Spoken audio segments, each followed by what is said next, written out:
Pakistan's complex relationship with IMF, a history of loans, reforms, and challenges.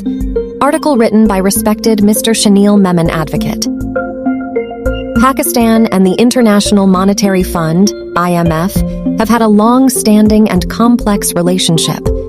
Since the country's independence in 1947, Pakistan has borrowed from the IMF several times, seeking financial assistance to address economic challenges such as balance of payments deficits, inflation, and fiscal deficits.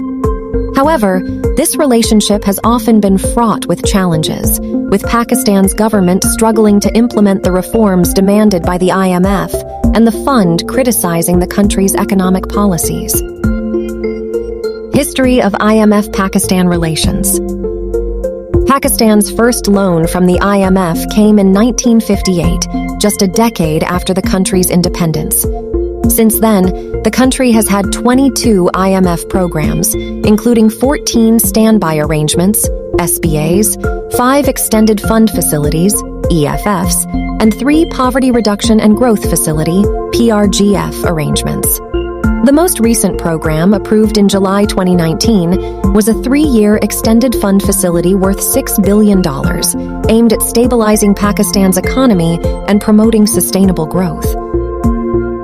Challenges and criticisms.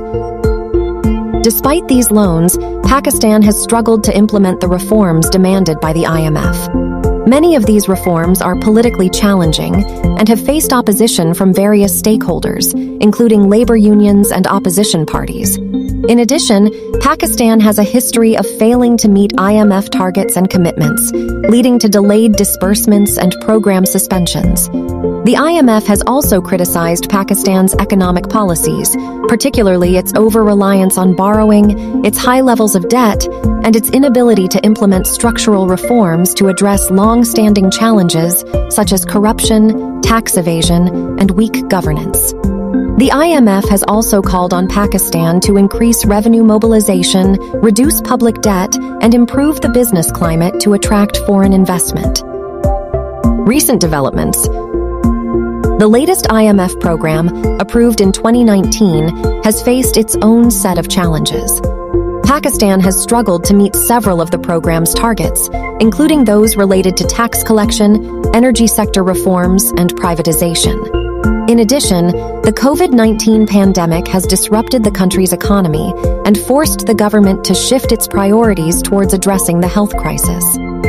Despite these challenges, Pakistan has continued to receive IMF loans, and the two sides have continued to engage in negotiations. The IMF has praised Pakistan's efforts to address some of its long-standing economic challenges, while also urging the government to remain committed to reforms and fiscal discipline. Conclusion.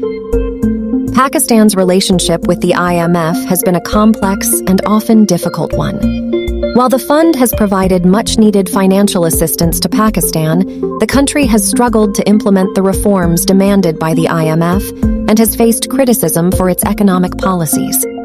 The current IMF program is ongoing, and the two sides will need to continue to work together to address Pakistan's economic challenges and ensure the success of the program.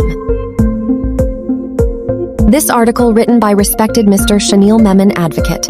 Hope you will like the video. Please do subscribe, like, and share this video. Thanks for watching.